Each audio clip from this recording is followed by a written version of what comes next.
Well,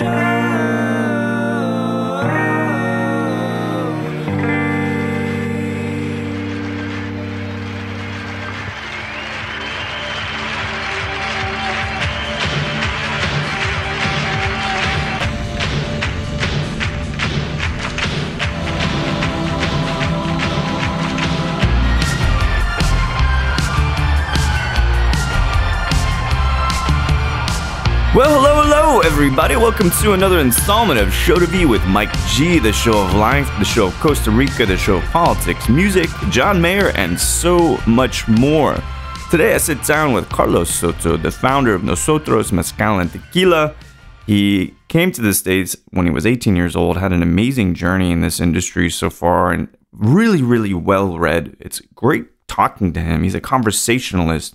We could have kept recording. We could have talked about everything historical, political, and in between. So without further ado, I hope you enjoy this great chat with Carlos Soto from Nosotros Tequila and Mezcal.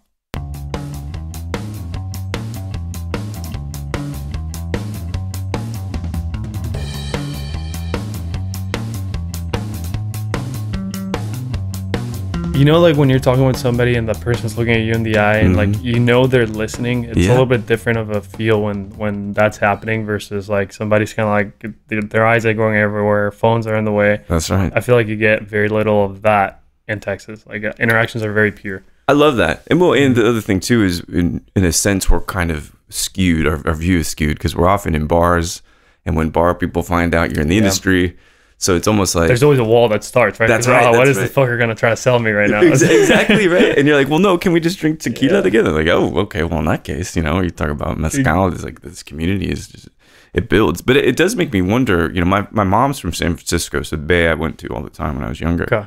Love the Bay. But how is LA in terms of people and how they're connected? Did you get that sense? And I'm not enticing you to talk shit about LA, but is it the same kind of hospitality there that you kind of feel here in Texas? Not remotely close to Texas, I'd say. Yeah. It's different. It's a little bit different because there's different pockets in LA.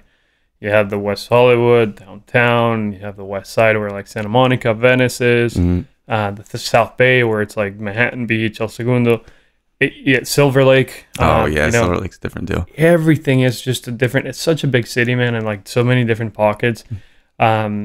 You can find like there's really good people in LA too. It's just, you know, you gotta try and find the places. I don't frequent like, you know, clubs or like stuff like that. Not your thing. No. So, you know, at least for the places I go to, I do have a good interactions sitting at the bar and just chatting with people and whatnot. Yeah. You know, sometimes being an entrepreneur and being social and hospitable are not things that exist at the same time, right? Do you feel like you had a natural proclivity and like skill set to be good in this industry because you like people naturally? I think so, man. I think so. And you know, even without getting too much on, are we recording it? Yeah. I didn't know if we were. Oh, no, but yeah, even like the name of the brand, right? Like the name of the brand is Nosotros, and like a little bit of where that comes from is why do people drink? It's a social experiment. It's kind of lowering your guard and connecting at a deeper level. And with our team, I always tell them, like, guys, we're not in the booze business. We're in the business of making friends. Like that is literally our business, and it's people to people. I think that's part of the reason why it attracted me so much when the idea came to be. I find that the very ability to communicate, like do what we're doing right now, and like being able to share our thoughts and our stories and our experiences, that is the one thing that separates us from every other animal in this world, right? Like our ability to like tell a story and you know, from a very like evolutionary standpoint, like that's what's kept us alive. Like when you know, back in the day, hey, like don't go to that valley, there's a lion that's gonna eat you. Right. And like being able to tell that story kind of shaped it, and yeah, 100%. I think that is the coolest part about our spirit industry and how it works, which is being able to connect with people. Yeah, a community, man. Agave too. I write about it quite a bit. That there's people that and we'll get into it because tequila for me is a particular thing. It's a not even as a spirit itself. Like of course a spirit, you know, we're sipping something that's not tequila but made from tequilanas. It can be quite diverse and stuff, but more about the personalities in tequila, which we'll talk about. But to me, it sounds like you're very eloquent and obviously, you know, bilingual, coming from Costa Rica and stuff. Mm-hmm. Do you have other kinds of creative outlets for yourself? Do you write? Do you play music? It seems like you would. I'm a weird human, man. I've had a lot of different interests growing up. Mm-hmm. I read a lot. Yeah. I definitely do. I love art. Beautiful. I was definitely very much into art growing up, especially graffiti. Oh, cool. Spent a lot of time like on the on the streets and like had some friends. The nature of that world, you know, I'm happy I stepped away from it. Sure. But you know, still like people like Banksy, for example. That was like my in high school. Like I did a bunch of papers on him just because I found him so interesting and like the impact that graffiti had at like a cultural, political level in Costa Rica. Music. I'm not musically talented. I tried. I picked up a guitar a couple of times, and you definitely don't want to hear me sing. But a lot of my friends were, and you know, one of my best friends growing up, and he's one of the most amazing musicians I've met, and his ability to play anything. Yeah. And his father was a musician, and then a lot of people around me growing up were musicians, so I grew very exposed to music. And similar to, you know, right before we started, we are talking about like how booze kind of leaves things and transcends time, and music is the same way. I think it's the most amazing thing that, and I'm so envious of the people that have that ability, because you can create and it's going to live forever. Oh, that's a great point. Yeah. It's something that just kind of stays, and you know, it picks up through time. Yeah. Right. When, you know, it's funny, like, before I certainly dive into art with you, because I love art as well. One of the reasons, and I don't always say this like on the show because I've been doing this like 8 years now, so it's been quite a long and a lot of work, you know, a lot of people that have come and gone in this industry and stuff, which is great. But I hope this in some way, this actual representation of two people drinking mezcal and talking about life, that it in itself is an archive of you. You know what I mean? That's cool. I think of it that way. And you know, you may say a book is a historical way to capture things, and like I agree, but I find that these interviews, if you do them in a particular way, of like the interviews that I loved when I was growing up or even before I was born, this can serve as that. And a couple of my guests, beautiful, like Tomas Estes, which I interviewed multiple times, he passed, but you can still, when you hear his voice and you hear him talk about life, it remains in the ether forever. So I feel that same way. Sorry, but back to art though. No, I love that approach, man, because it's 100% like little bits and pieces of things that down the road maybe somebody's going to listen to, and it's a way to. It's crazy, man. Yeah, there's a story when I'll tell you when we're done recording about a guest that had passed, and someone found our interview. Oh, no way. Yeah, it's crazy, and I didn't even know he had passed. You know. Wow. But in terms of music, because I'm kind of scary with AI.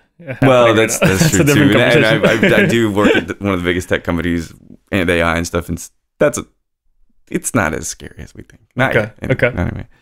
But when it comes to music, with you traveling so much, right? That's a key time to listen to stuff, I imagine. Yeah. So first off, you a Spotify guy or Apple Music guy? Apple Music. Okay, heard. Yeah. Give me maybe two artists lately that you've been really listening to. The one I travel with the most, and I just have so much respect for his journey, and he doesn't drink. John Mayer. Oh, I didn't know John Mayer doesn't drink. He quit drinking, I think now like 8 years ago or something like that. Okay. He had some dark moments. So. Sure. And I've been in the US for 10 years. I moved to LA just about 10 years ago. Every single time he had a show in LA, I was not able to go for XYZ reason. Oh, no, really? And for the first time, man, just about a month ago, he announced a random show at the World Turn, super small venue, and you had to like sign up to get tickets, and I signed up and finally got it like Tuesday. I went by myself. I was literally just sitting there like listening to it, and yeah, he I think he's so talented. He seems like, I think one of the litmuses for artists for me, maybe one extreme or the other, but I'd want to, even though he doesn't drink, I'd like to go get a drink with John Mayer. 100%. Right? 100%, man. Seems like a kind of guy. Yeah. Yeah, they're just very, very easygoing. All right, John Mayer, that's great. Give me one more that you're listening to. Can it be Deceased? Oh, absolutely. Yeah. Sure. Bob Marley, 100%. No kidding. Bob Marley is, I think, my favorite artist of all time. The impact, I don't know, growing up in Costa Rica, you get super exposed to reggae as a whole. But his approach with the well, funny enough, he also did not drink. This is I just connected the dots there. Yeah, he was. Well, he didn't drink, but he had other predilections, if you will. Exactly. But no, his approach to life, and he was a huge soccer fan, which I am too. And his political involvement to me was really cool. I actually haven't seen the documentary. I really want to watch that, but there's one on Amazon Prime that I really want to watch. But he had an insane point in time with the Kingstone, and I think it was like late 70s or something like that, where Jamaica was actually in like a huge political upheaval between two candidates, and in the middle of this concert, I think he called it the One Love concert. He brings both of these people in the middle of jamming, and on stage he invites them personally. He brings them, and on stage he makes them shake hands. Holy shit. It was like supposedly Jamaica was like en route to like the civil war between these two groups, and like he completely set the tone for like how the rest of the election was going to continue to be. Oh my gosh. I don't know, man. That's massive. I didn't know that. His music and his impact in life, I think was amazing, and the fact that he lived till like mid 30s, I think. Was he assassinated? No, he developed cancer. Oh, I didn't know that. Okay. Yeah. See, some people think it had something to do with the dreads, but it was like in a toenail, just kind of random. Oh. He just caught it super late and did not want to go through therapy because of his beliefs. Wow. Yeah. He could Rastafarian, I guess, right? Is that right? Yeah. So, which is a specific kind of. A lot of people don't realize it's actually like an ethical lens and religion and all that. Yeah. No, that's kind of amazing, but I think that those two people in their own ways, it's maybe representative of what I'm starting to learn about you, and that is the connection to the community and the connection to history and even politics. And growing up in Costa Rica, hanging out with, and maybe even being a graffiti artist yourself, which is no judgment, I think that's great. Was there any expectation? Because one of the things I love the most about being in this industry is you got to take a lot of Ubers, right? You got to be responsible, right? And you get exposed to people with the most amazing journeys. Yeah. I remember I talked, because it was quite a long, because it last ACL weekend, traffic everywhere, or it was UT games, something like that. I met this guy who was Senegalese. Okay. And he started talking about the French piece of that and how kind of a similar thing with the current political climate. But anyway, the point is that you get to meet kind of all of these amazing people in their journey. Right? Yeah. And so for you, coming over from Costa Rica, was there any expectation from the parents, right? Like, what are your folks, or I imagine they're quite intelligent people, right? They are, man. They are. But honestly, no, I don't think there's much of an expectation on either side for my journey. My parents are divorced, so one lives on one side of Costa Rica, the other one lives on the other side. I have a great relationship with both. I think. When I left, my mom actually was like, oh, I don't want you to leave. No, like, sure, stay over. Yeah. My dad was like, what are you doing, man? Like, you want to do this? My dad doesn't drink either. Which is funny. Really? Yeah. But I think more than expectations, I think they've always been very supportive and very, you do your journey. It is your life. And my whole family's back home, like back in Costa Rica. That's what I was thinking. I don't you have have like brothers, sisters? Yeah, I have a sister. My dad remarried. I have two brothers too. Okay, gotcha. Everyone's in Costa Rica. I try to go visit them, a couple times a year. But it's an opportunity cost, right? Like I kind of need to make a decision between this journey of building Nosotros here in the U.S. or spending time with my family and things like that. And it's a tough balance sometimes. It is. Did you? Because I was. Texas has its very fair share of immigration and people that come over in any way. I don't judge, but there is the element though that they have to assimilate, right? And so obviously you were fluent before you came to go to college in LA or in fluent English, bilingual, yeah. Or no, sorry, I didn't want to assume. Enough. Like I wouldn't say I was like fluent like I am now. I think I've been able to pick up the languages because I made a lot of American friends and like that has helped. I will say when I came to the US, nobody can understand anything I was saying. My pronunciation was horrible. Yeah. But I learned English through reading. my dad helped a little bit because he when he was younger, he lived in Alabama for a little bit. Oh, no kidding. So he learned English over Was there. he working? Exchange student? Like, Exchange student. Cool. Yeah. He had his own journey, and like after that, he just wanted a different air at the time. Kind of went there. Didn't really finish school at any point. So did some stuff over there. But I learned a little bit through that, and learned a lot through just American culture. Like Friends was a big English and like.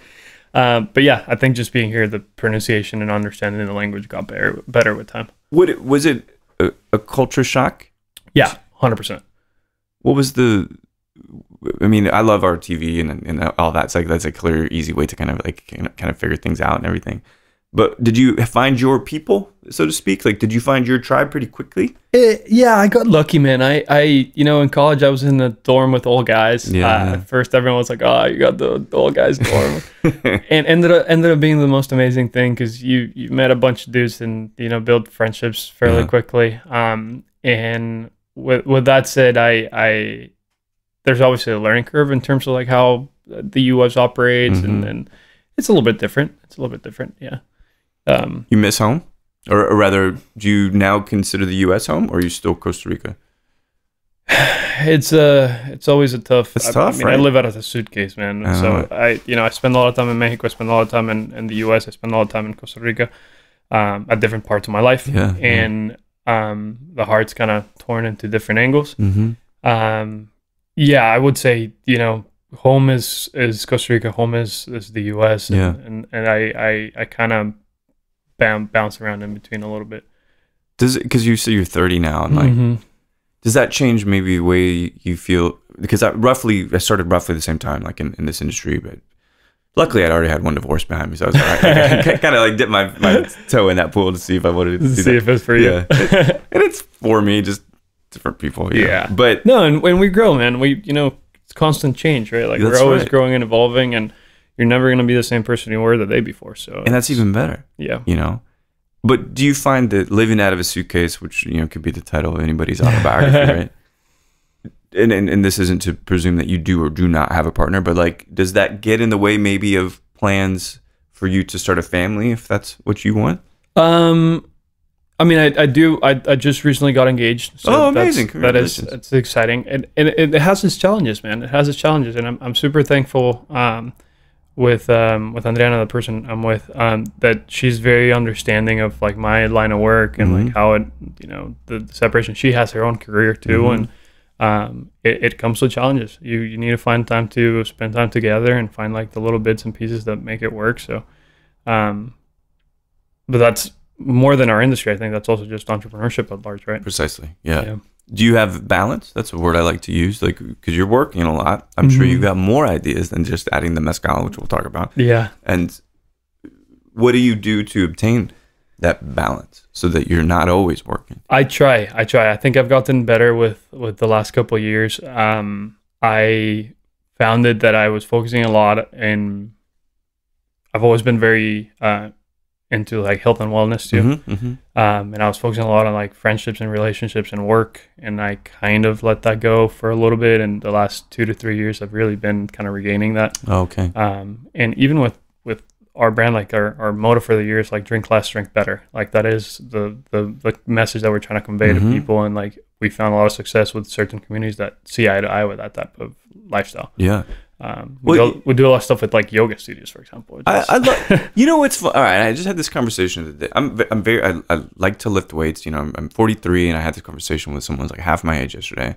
I was like, I'm 43. And like, what? You're 43? And I'm like, yeah, because I make sure to sleep enough. Yeah. Drink enough too. Mezcal or whatever. But water, my diet is like really, and I love. But the thing is that people feel somehow. I don't have a problem saying this anymore. You can drink and still be healthy. Yeah. Right? Yeah. It's balance, man. It's balance, because at the end of the day, you're picking and choosing what your poison is, right? Yeah, like you can have a little bit of mezcal or a little bit of tequila and like be totally fine. Just depends on how you're drinking. If you're drinking a bomb with a bunch of sugar or like, mixed stuff, or like that's a completely different way than drinking a spirit neat or on the rocks or I totally agree with you. I try to balance myself between drinking and pastries. That's my other. Oh, you do the pasteles. Man, well, see, I have a salt tooth, not a sweet tooth. Thank goodness. Yeah. So it's like I'll eat something that'll kill me maybe twice as fast. It's like just give me a bunch of salami or something. I'm like, I love it. But the conchas and stuff. I mean, it's tough though, right? Do you find that it's getting tougher not only because you're more busy as an entrepreneur, but because you're getting older and our bodies change? Starting to, I think, I'm starting to have like little pains and things that I didn't have before.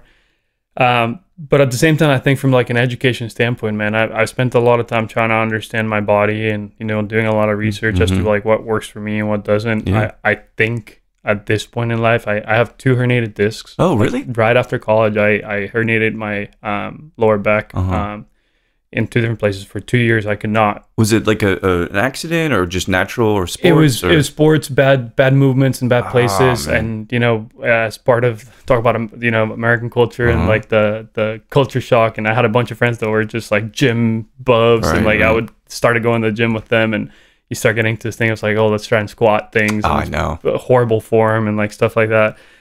So I learned my lesson really the hard way, and you know, I was been a tennis and squash player my whole life, and I was playing tennis at that point, and literally just twisted and like got locked and like ended up in the hospital, got an epidural, like, oh my gosh, like the whole thing. It was horrible.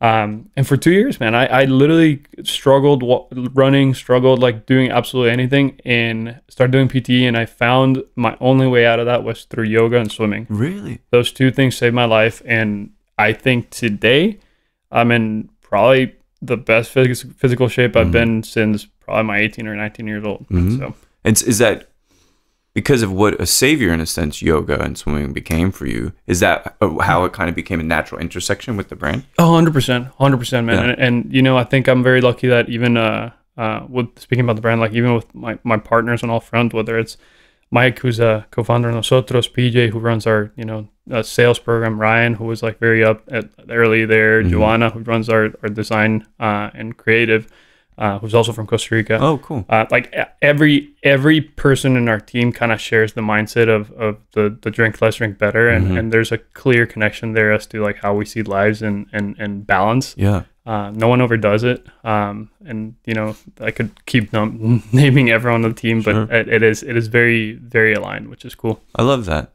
It's a real tough thing is when you get in the industry that you see such circles of abuse, you know, whether it's substance abuse or, well, it really is substance abuse or like drinking too much and stuff. And I think what's not being said, which I appreciate about Nosotros, is that it's like, dude, it's fine if you drink, right? Because everybody feels, because it's a, you know, even in Texas, there's still dry counties. You can't even buy alcohol in. I don't know if you knew that. That's wild, right?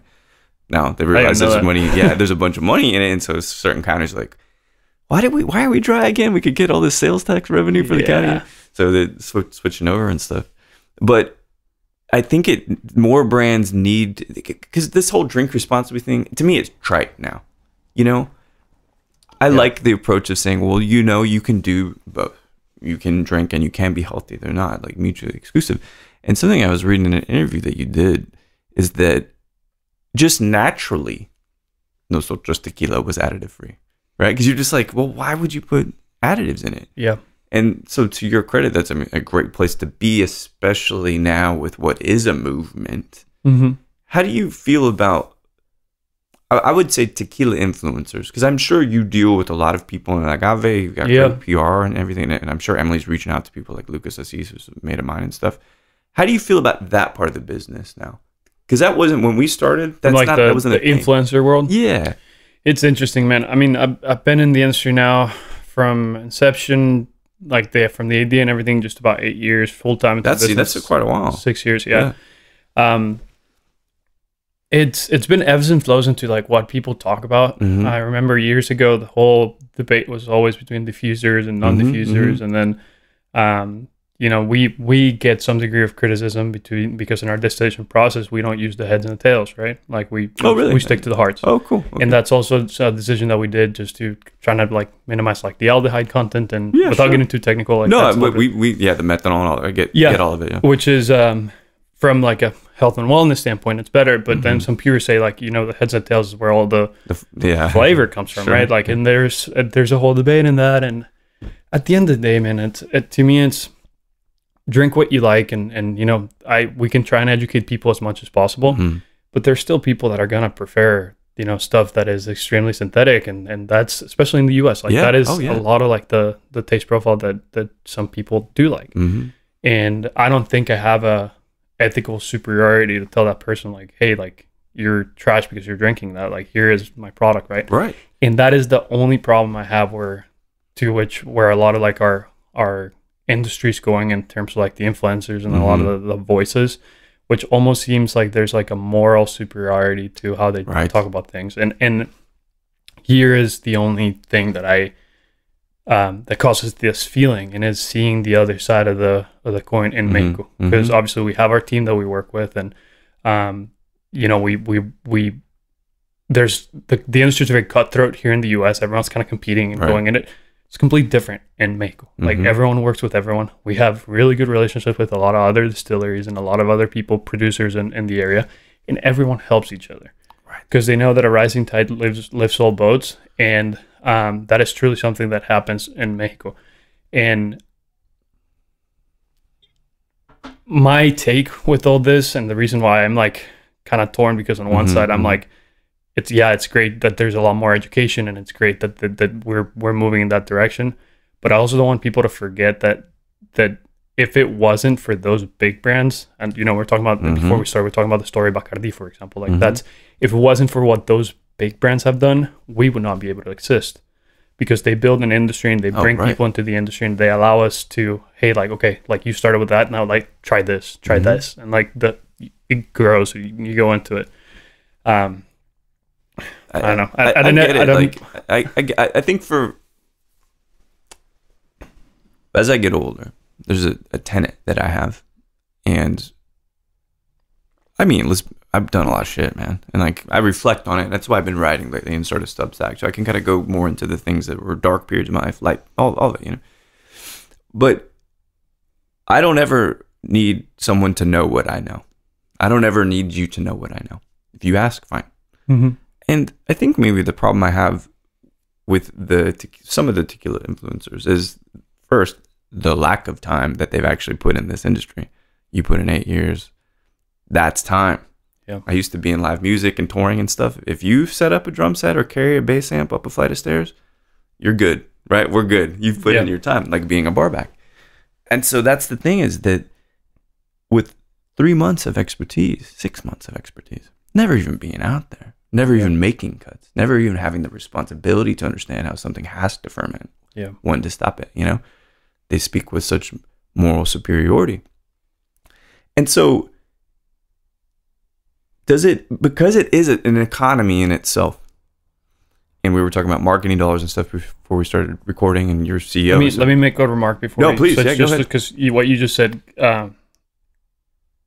brought something to my head too, which is not only the lack of time, but also it's so easy to speak from this side of the border. Oh yes. It's so easy to speak from this side of the border, and as someone who has to still every year renew the visa and like paperwork and stuff, I'll leave it at that. I'm just saying. No, and we have a privilege here, and I get that, and it's weird that it's become an influencer privilege in some sense. You know? Yeah. But knowing that it is a necessary evil in some cases, some of these folks are great, right? Like, I do like Lucas a lot. He's like, I really do. I really like Lucas. I haven't met him yet. He's such a good dude. Anyway, I got a story about him. I really like him. But you really like let's use the phrase, the cost of doing business, sending them free product, maybe getting them out to the distillery. Is that just something now that you just realize is a part of the game, or do you resist it? Or we're starting to do more of that. To be completely candid, we have never done much with influencers, period. Okay. Even in our category or even outside, we've tested it. It's something that, sure, it gives you some degree of visibility. Yeah. Does it translate into sales? I don't know. Like, I think it's way better to have our team be out and about doing tastings. Yeah. Liquid to lips. Like, that's been our entire approach to marketing from the start, because that's where we think we can win customers. I love that. Yeah, organic, right? With that said, you know, we've worked with a couple of people here and there, and they're great. I think there's a lot of great people over there. it's tough to track. Like how to, it's impossible to track. It's impossible to track, man. And that's where, you know, every time we sit down we're talking about marketing, what can we do? And it's really difficult. It's weird, right? To like map out an ROI on all that stuff. Anyway, but it's just interesting to me. And I'm glad that even unbeknownst to you that the additive free movement would be the next chapter after diffuser stuff. And you all just sided on the right side of it, you know, just and a little bit of luck to it too, man, because you know and we have tequila and mezcal, right? Two completely different production areas and two completely different families that we work with and groups, and you know, our distillery gets plenty criticism. I'm fully aware of it, and like it's something. What's the main? I know of the maestro. Because they have a lot of products, and you know, some have additives that they work with, and some don't, and it is. There's a lot more to it than what people see, and you know, very often everything gets put into a blanket, and you get the cross. They have two lines of productions. One is completely industrialized. The other one's a little bit more no diffuser on side, just to be clear. Okay. But one's more industrialized. The other one's more artisanal. That's the one that we use. And you know, we sat down with them and developed a formula, and not everyone does that. Like true, like some people come in and they buy a product, but they do that at a bunch of other distilleries too. Oh, totally. So that's I think that part of the influencer world and like the tequila side is interesting, how people kind of like just rule it out. It's like, you know, one kitchen can produce multiple different dishes. Exactly. Like that is totally fine. Yeah, you can like hamburgers and hot dogs. Exactly. It doesn't make you a bad person. Exactly. No one's I mean, the ways to have pizza, right? You get Chicago people fight with New York people. It doesn't even make sense. So Nosotros was the fourth idea out of the three that you had to pitch for class, right? So is that how did I read that correctly? You're almost there. Yeah. The class focused a lot on pitching business ideas, and we would divide into groups and work on the top three ideas. Oh, I see. Okay. And my idea was ranked fourth, and where the class voted. I got so you. we did not end up working on Nosotros. I actually, that entire semester, I ended up working on this ergonomic knife idea thing. An ergonomic knife? Yeah. Where's that now? And didn't go anywhere, which is why I always say I am so happy I did not get selected as like the top idea. And at first I was like, I thought that was a good idea. And then obviously, like, if it would have gone into the class thing, it probably would have not panned out into anything. I love that though, because it's just good ideas or even bad ideas. I know, right? They come from someplace. So I tried that tequilas, and people that know me, and it's funny, my partner Kay, who's one of the best bartenders I've ever seen in my life, and beautiful woman and all that, but she's like, oh yeah, you don't really drink tequila. We've never drank tequila together. I'm like, yeah, I don't know. I just don't. I drink mezcal so much more. You know, I get it, right? But something that I found interesting, and although I hadn't had a chance to try it, is it the añejo that's in cider casks or the extra añejo? So we did a limited release. This was a really fun project. So Mike, he's your CFO? CFO, co-founder of Nosotros and CFO. He's a really good friend. So he's from Oregon originally. Oh, cool. And his cousin is the head cider maker at Two Town Cider. Oh, nice. So the way we envision Nosotros, and you know, I think we want to dive even more. We'll talk about mezcal in a little bit, because that's something I really want us to start focusing more on. Sure.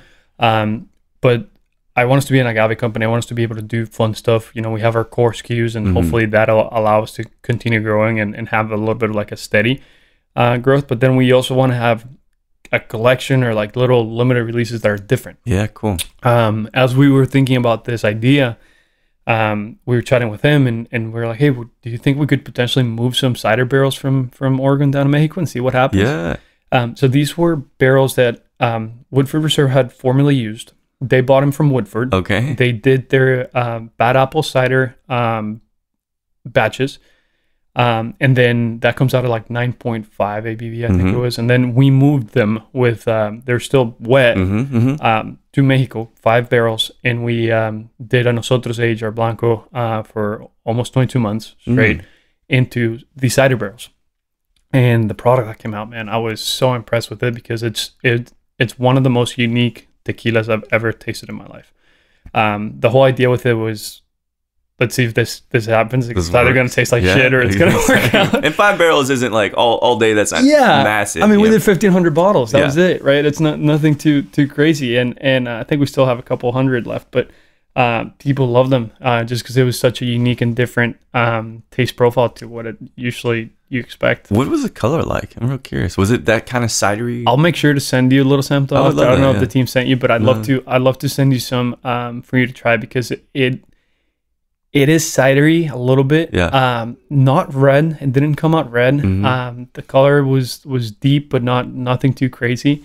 But the nose and the taste profile is just completely different. You caught a little bit of Woodford, which is funny. That's so cool, because it's tequila. It kind of gives you like that. If you're a whiskey drinker, you kind of go into it and you're like, wow, like this smells really good. And then you end up, but you still get a lot of like that more traditional like agave spice. But that's like, because I love it, because apple spice. Yeah. Come on, all spice. You know, the pepper, this beautiful combination, and then Woodford to me, which I love, has a caramel cherry kind of oak flavor. So then all these fruits together, all these like bacon spices, the pepper and stuff, it sounds fabulous. I think that's I love that, because that's the kind of stuff I like to do. Because we must talk about the mezcal, but any other crazy harebrained ideas that you can talk about that you've got coming up? Nothing public just yet. Okay. I think we, I shared a little bit of like the what's happening back home. That's right. So that's right. But that part we could talk about, right? Yeah. We can talk about that. That's public now, and my good friend is kind of running the show over there.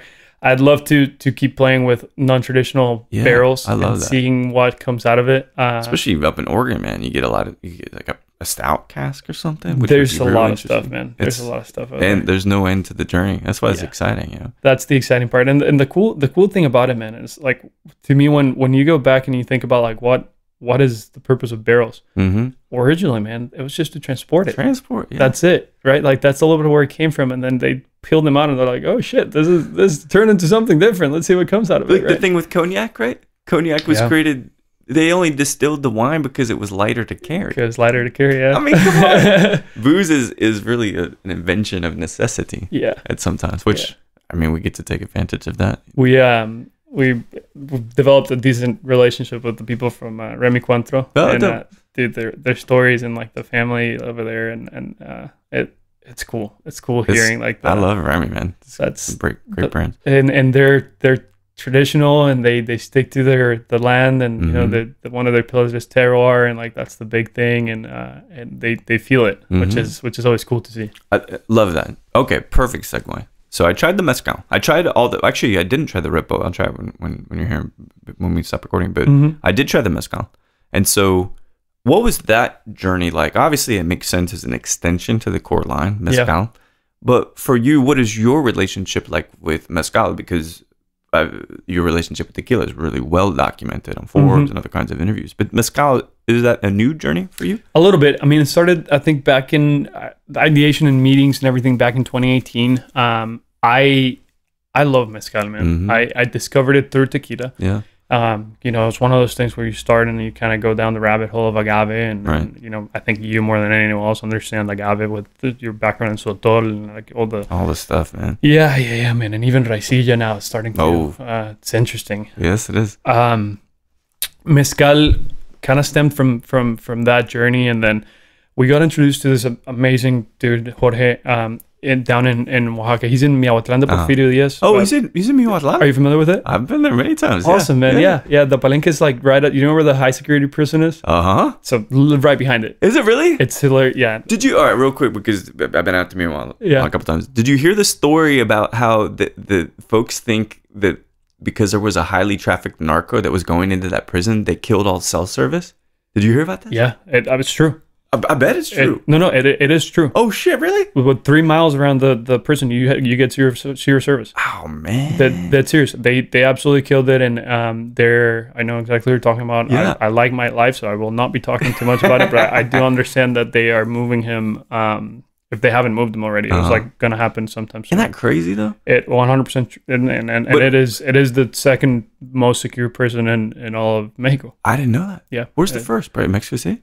outskirts. They're all in like remote places because they don't want the access. Yeah, I don't know which one the first one is, but this was just the conversation that we were having over there. But all the prisons are in remote areas. I mean, it's like in the middle of nowhere. It is. I mean, you're 2.5 hours away from Oaxaca, and like it's a windy road, windy road, and it takes a while to get out there, and dead serious, there's absolutely no cell service in that area. So all right, good. So I know where you're talking about. Yeah. So I love those mezcales from there. You know, they have. We'll get a little bit nerdy when I stop recording. I learned some things about the soil from a water guy that I met. That he was in from Vancouver when I was in Oaxaca anyway. So it's very beautiful. But so how did you know this was the right region? Because of course everybody goes to Mazatlan, right? They go and they build the mezcal. Yeah. Why this region? Even though I love it. People. Yeah. I did not know the region. I'd be lying here if I told you I did the soil test and all this stuff. We just really, really hit it off with Jorge and his family. And was it a day trip of multiple palenques? Or we visited a few different. We got connected with a lot of different palenques, and with mezcal, something that a lot of people don't know is even that like the Del Maguey's or like the bigger brands.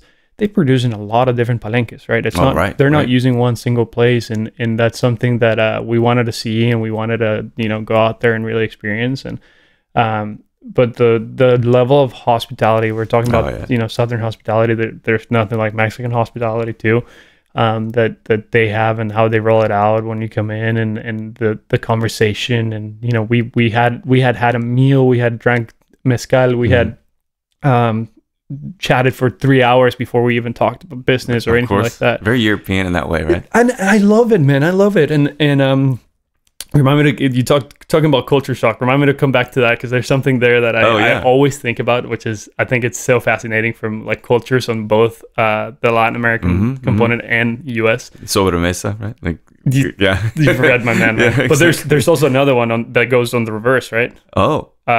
There's no direct translation in Spanish for the word accountability. Really? No.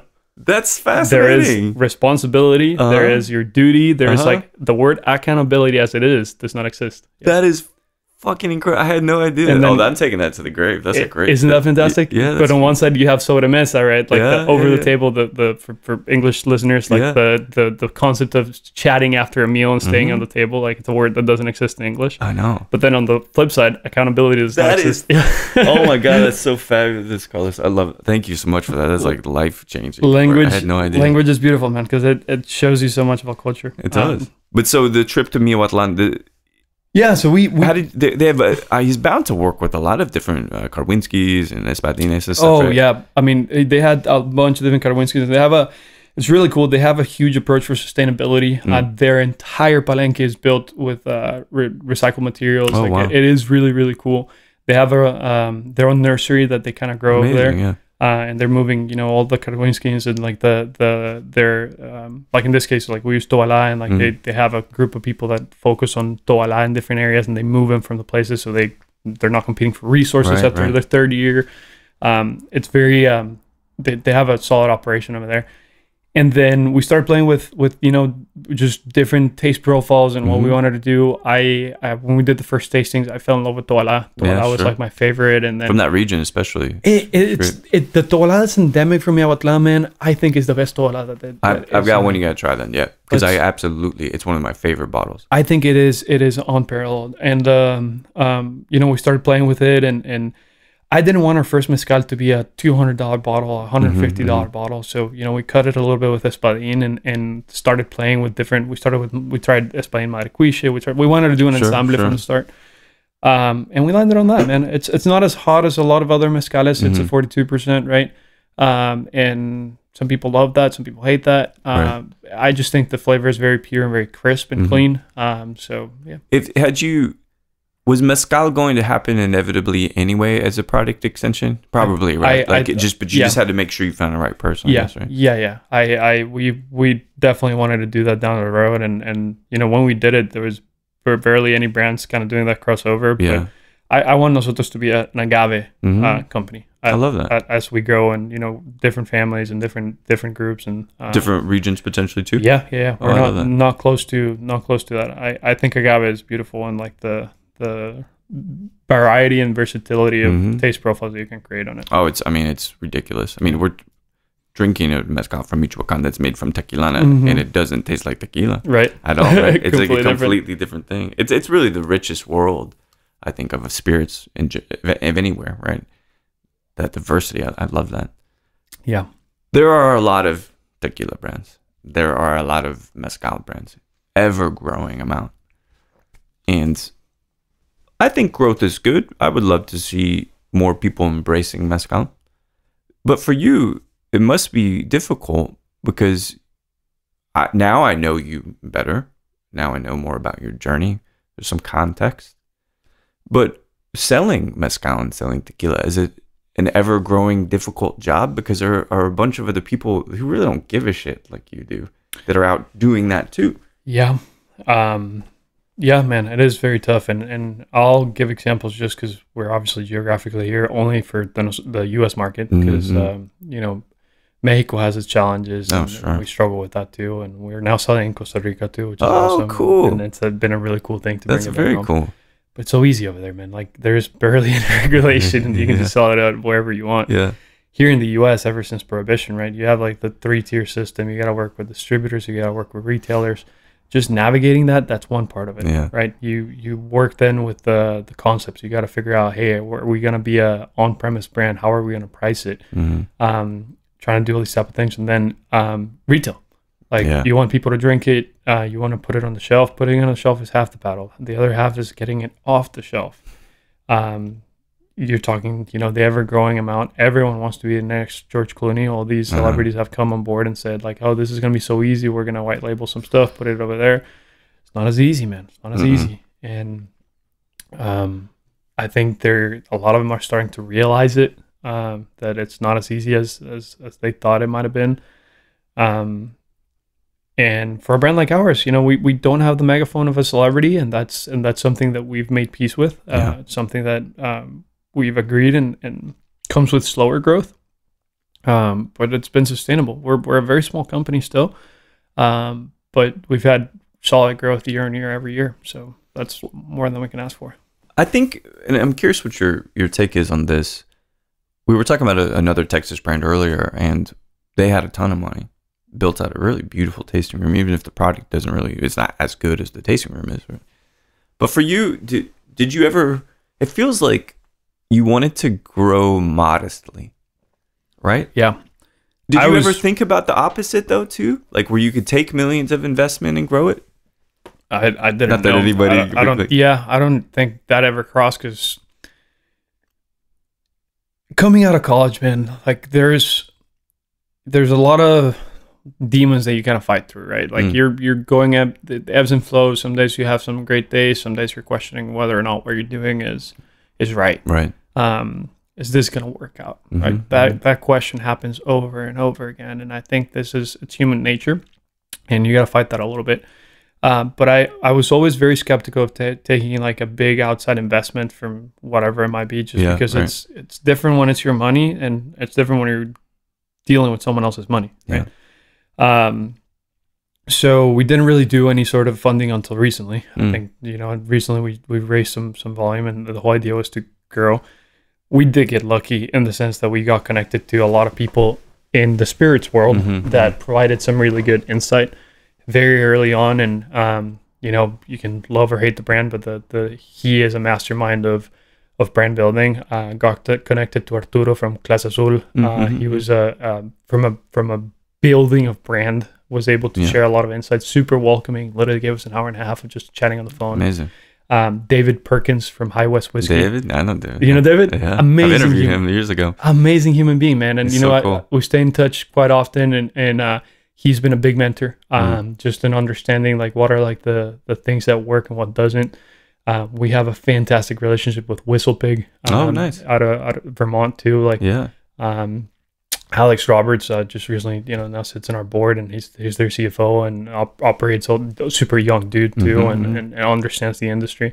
So I think through time we got lucky in the sense that we skipped a lot of dummy taxes. And the biggest advice that we got was always, lick with the lips and focus on what you can what you can control. Mm-hmm, Like, don't try to go too big too soon because it's gonna bite you in the ass. Right. And I was lucky that I read the Tito story. Yeah, I remember that. You know, Tito's, people think it was whether you like vodka or not. That's again another conversation. Yeah. They did not leave Austin for a long time, and people think Tito's is an overnight success, and it's like a 40-year-old company. It took a long time. Speaking of maxing out credit cards, I believe the story reads that he maxed out 7 credit cards to make it happen. And you know, you got to take those chances, and so we took that approach of like, hey, we want to stay in one specific area, and we did not leave California until the end of 2020. Because we wanted to make sure that even our little area, like, we still haven't grown too much outside of like the different places. Yeah.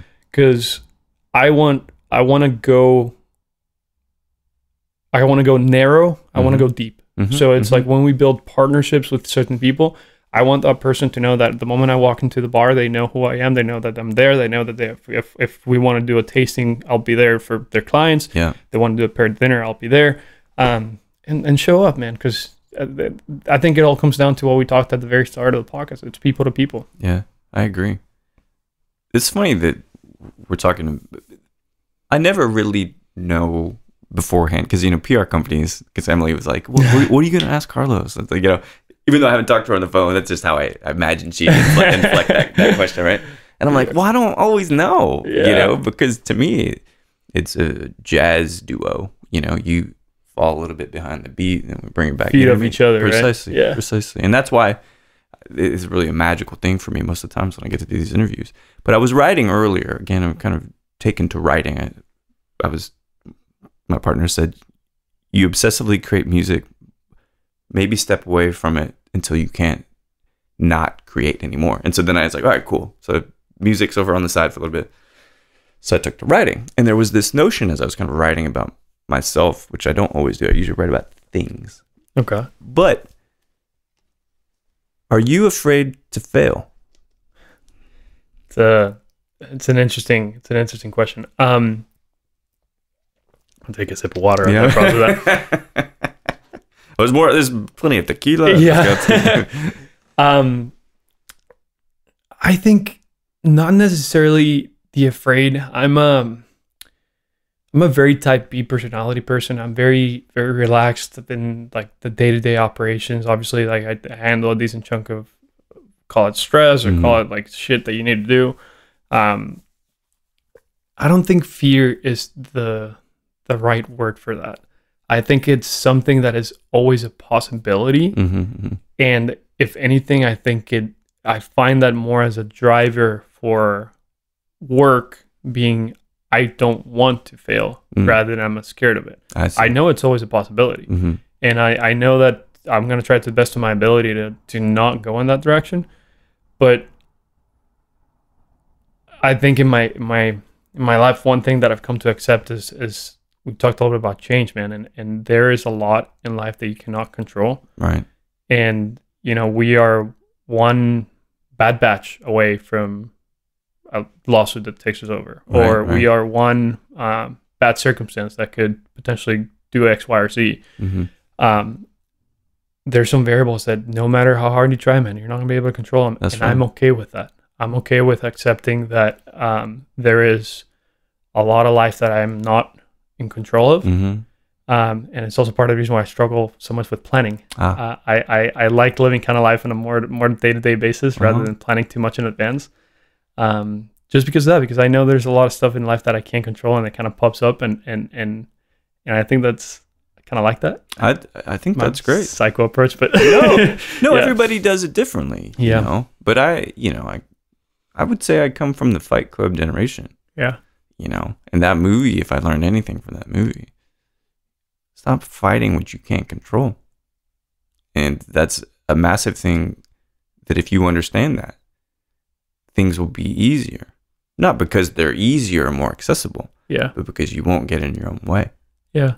It's a very profound kind of thing, and I love that. But that's the notion that may be the single most important question I ask people now, and I just started thinking about this. I've never asked anybody that before. But Are you scared? Absolutely not. Mm-hmm. You know, I don't know if I'm a good writer, for instance. Yeah. But I certainly enjoy it, and I know I'm not shit at it. So what's the harm? Yeah. You know, and if nobody reads it, fine. If they read it, fine. It's for me. The journey is worth more than any destination. 100%. You know, and that's the thing that's really lovely about talking to other entrepreneurs about their experience, because I find a lot of similarities between us and how we think about people and mezcal and tequila. So we got about 2 more questions for you. Mm-hmm.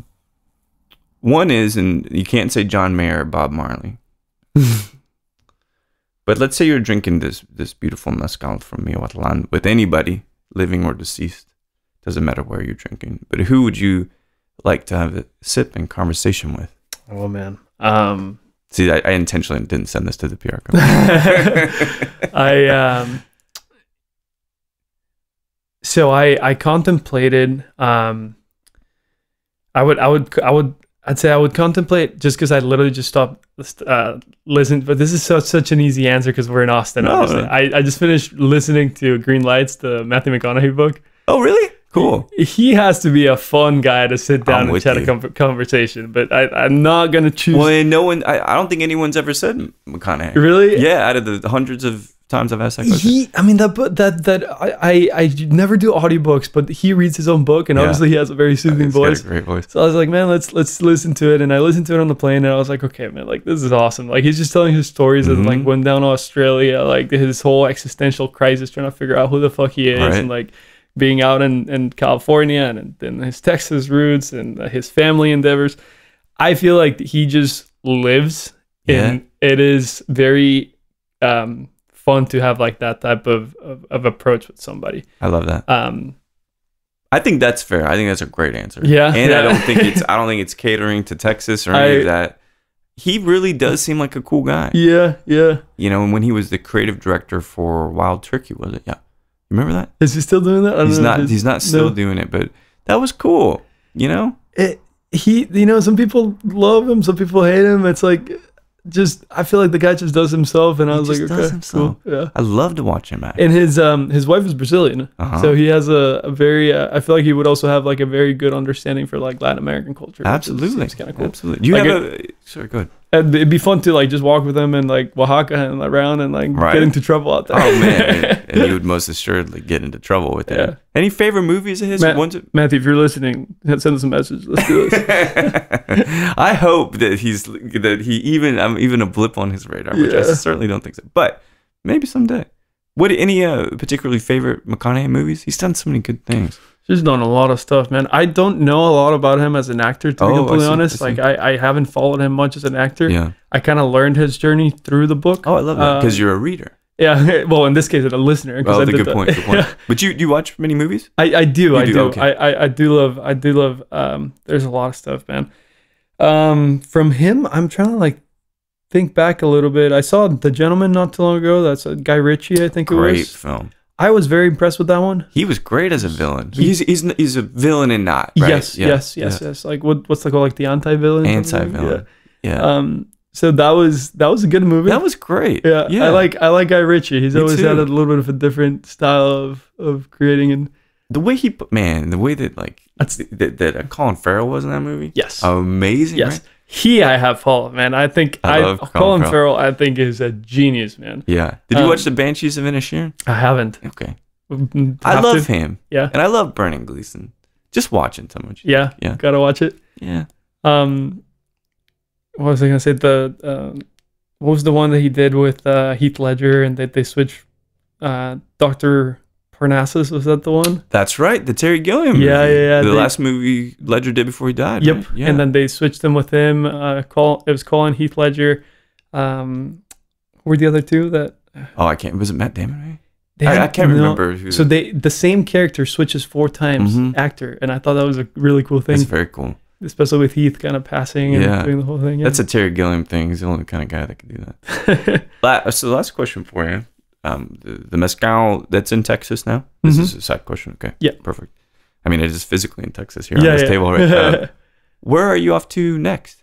So in terms of travel life, so I'm heading back to Los Angeles this week, later in the week. I'll be there for about a week. We just started opening Florida. Oh, amazing! This is the first time with RNDC too, or no? We're with Breakthrough out there. Oh, Breakthrough. Yeah. So we did so RNDC. We have Texas, Arizona, California now. We were self-distributed in California until last year.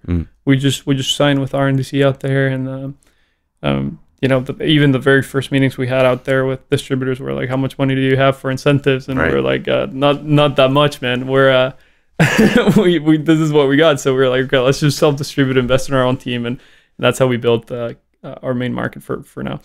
And then we're also with them in Illinois, and then we have a couple independents, ones like Badger in Wisconsin, and that's kind of like that. That's amazing, man. It's growing. So yeah, Florida, start November, and then I'll be in Costa Rica too at the end of the year because we're doing a launch with it's called Mercado. It's kind of the closest thing that we have to Whole Foods in Costa Rica. So we're doing a little launch over there. We can do like a paired dinner and some stuff. That's amazing. Yeah. It's been really a pleasure chatting with you, and I think that someday one of the projects or one of the brand extensions, if you will, I suspect you're going to bring you back to Costa Rica. It would be cool, man. We've been trying certain things in the fermentation process, even with our tequila, to kind of start drawing a little bit more ties over there. You know, a lot of the efforts that we're doing from a sustainability standpoint come from Costa Rica. 100% recycled glass bottles. We switched all of our corks to bio corks. Nice. We're working on doing labels now that are going to be fully made out of agave leftover bagazo, right? And the whole idea is that as we continue to grow, we try to minimize our environmental impact. I'd love to do that at some point. I think we still need a little bit more resources, but once we get to that stage, it'll be cool. I kind of see it. Funny enough, man, and this is something that I really appreciate, which is the head of our distillery, who kind of like runs all the ops over there. He worked in Costa Rica for like 10 years. And his son was born over there. So there's a lot of connection there in terms of like the life. And he brought some of his team over there. So in the distillery, there's actually a few ticos in there. And like, that's great. And then a lot of like the Mexico people too have moved to Costa Rica. I love the different backstories of life and kind of wild how you end up in different places. It's massive, and you'll never know. So don't be afraid of it. Yeah. Carlos, thanks so much for chatting. Thank you, man. I very, very candidly, truly appreciate your time. And, thank you. And this type of conversation is hard to come by, man. Yeah, agreed. Cheers. Talk soon. Cheers, brother. Well, there we have it. Carlos Soto of Nosotros Tequila and Mezcal. Great chat. Really, really lovely getting to know him. Intriguing guy, too. I feel like we could talk about all kinds of things and he would have a deep interest in it. And just for the ripe old age at 30, I mean, he's done quite a bit in this industry, and I can't wait to see where the brand goes. Some interesting cask finishes, some more interesting stuff. I don't know. There's a lot of promise to the brand, and you know how I feel about tequila, and I told Carlos and stuff, and it's good tequila, it is, you know, but it's more about who he is. I mean, that's why I buy into the brand a lot more, because I like him. He's earnest, and you don't always get that with folks that run tequila brands.